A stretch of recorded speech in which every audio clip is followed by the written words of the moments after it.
Hello friends, welcome to my YouTube channel Haru and Tanu. ബാക്കി വരുന്ന ദോശമാവ് കൊണ്ട് നമുക്ക് എളുപ്പം ചെയ്തെടുക്കാൻ സാധിക്കുന്ന ഒരു 4 മണി പലഹാരമാണ് ഇന്നത്തെ വീഡിയോയിൽ നമ്മൾ കാണാനായിട്ട് പോകുന്നത്. ഞാനിപ്പോൾ ഇവിടെ 1 കപ്പ് ദോശമാവ് എടുത്തിട്ടുണ്ട്. അതിലേക്ക് ഞാൻ 1 കപ്പ് മൈദ ചേർത്ത് കൊടുക്കുകയാണ്. ഇതിലേക്ക് നമുക്ക് 3 തണ്ട് കറിവേപ്പില ചേർത്ത് കൊടുക്കാം, 3 പച്ചമുളക് നീളത്തിൽ മുറിച്ചത്, ഒരു വലിയ കഷ്ണം ഇഞ്ചി ഗ്രേറ്ററിൽ വെച്ചൊന്ന് ഗ്രേറ്റ് ചെയ്തെടുത്തത്, ഒരു മീഡിയം സൈസ് സവാള ചെറുതായിട്ട് മുറിച്ചത്. സവാളയ്ക്ക് പകരമായിട്ട് 10 ചെറിയുള്ളി വേണമെങ്കിലും നമുക്ക് ചേർത്ത് കൊടുക്കാം കേട്ടോ. ഒരു നുള്ള് മഞ്ഞൾപ്പൊടി ചെറിയൊരു നിറത്തിന് വേണ്ടിയിട്ട്, ആവശ്യത്തിന് ഉപ്പ്. നമ്മൾ ശ്രദ്ധിക്കണം, ദോശമാവിൽ നമ്മൾ നേരത്തെ ഉപ്പ് ചേർത്തിട്ടുണ്ടാകും, അതനുസരിച്ചിട്ട് വേണം ഇപ്പോൾ ഉപ്പ് ചേർത്ത് കൊടുക്കാനായിട്ട്. കയ്യോ സ്പൂണോ ഉപയോഗിച്ച് നമുക്ക് നന്നായിട്ടൊന്ന് മിക്സ് ചെയ്തെടുക്കണം. വെള്ളം വേണമെന്ന് തോന്നുന്നുണ്ടെങ്കിൽ മാത്രം കുറേശ്ശെ വെള്ളം സ്പൂണിൽ ചേർത്ത് കൊടുത്താൽ മതി കേട്ടോ. ഇതായിരിക്കണം കൺസിസ്റ്റൻസി. അരമണിക്കൂർ നമുക്കിത് റെസ്റ്റ് ചെയ്യാനായിട്ട് മാറ്റി വെക്കാം.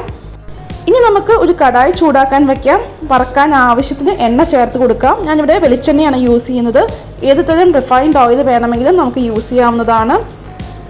ഒരു സ്പൂൺ ഉപയോഗിച്ച് നമുക്കിത് ഇതുപോലെ കോരിയിട്ട് വറുത്തെടുക്കാവുന്നതാണ്. നല്ല ചൂടായ എണ്ണയിലേക്ക് വേണം മാവ് ഇട്ട് കൊടുക്കാനായിട്ട്. മാവ് ഇട്ട് കൊടുത്തതിന് ശേഷം നമുക്കൊരു മീഡിയം ഫ്ലെയിമിൽ വെച്ചിട്ട് വറുത്തെടുക്കാവുന്നതാണ്. ഈ ഒരു പലഹാരത്തിന് പ്രത്യേകിച്ച് ഷേപ്പൊന്നുമില്ല. നമുക്ക് സ്പൂൺ ഉപയോഗിച്ച് ഇഷ്ടമുള്ള ഷേപ്പിൽ ഇത് കോരിയിട്ട് വറുത്തെടുക്കാവുന്നതാണ്. ഒട്ടും തന്നെ എണ്ണയൊന്നും കുടിക്കില്ല, ആ ഒരു ടെൻഷനൊന്നും വേണ്ട. വളരെ ടേസ്റ്റി ആയിട്ട് നല്ല ക്രിസ്പി ആയിട്ട് നമുക്ക് വറുത്തെടുക്കാൻ സാധിക്കും. കുറച്ച് മാവൊക്കെ ബാക്കിയുണ്ടെങ്കിലും നമുക്ക് വളരെ ടേസ്റ്റി ആയിട്ടുള്ള ഒരു 4 മണി പലഹാരം തയ്യാറാക്കി എടുക്കാൻ സാധിക്കും. ദോശമാവ് കൊണ്ട് ദോശയും ഇഡ്ഡലിയും ഒക്കെ പ്രിപ്പയർ ചെയ്തതിന് ശേഷം കുറച്ചൊക്കെ മാവ് ബാക്കി വരും എല്ലാ വീട്ടിലും. പുളിച്ച മാവ് വെറുതെ എടുത്ത് കളയാതെ ഇതുപോലെ വളരെ ടേസ്റ്റി ആയിട്ടുള്ള പലഹാരമൊക്കെ ഉണ്ടാക്കി കൊടുക്കുകയാണെങ്കിൽ കുട്ടികൾക്കും വളരെയധികം ഇഷ്ടമാകും. കണ്ടോ, ഈ ഒരു ബ്രൗൺ കളർ ആകുമ്പോൾ നമുക്ക് എണ്ണയിൽ നിന്ന് മാറ്റാം. ഇനി നമുക്ക് ബാക്കിയുള്ള മാവും ഇതുപോലെ തന്നെ എണ്ണയിലേക്ക് കോരിയിട്ട് വറുത്തെടുക്കാം.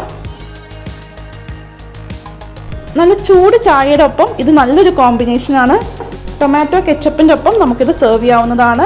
അങ്ങനെ വളരെ ടേസ്റ്റി ആയിട്ടുള്ള, വളരെ ഈസി ആയിട്ട് നമുക്ക് പ്രിപ്പയർ ചെയ്തെടുക്കാവുന്ന ഒരു 4 മണി പലഹാരമാണ് നമ്മളിപ്പോൾ കണ്ടത്. എല്ലാവരും തീർച്ചയായിട്ടും ട്രൈ ചെയ്ത് നോക്കണം. നിങ്ങളുടെ അഭിപ്രായങ്ങളും നിർദ്ദേശങ്ങളും കമൻസും ഒക്കെ താഴെ പറയണം. ഈ വീഡിയോ ഇഷ്ടമായെങ്കിൽ please like, share, subscribe to my channel. Keep watching Haru and Thanu. By.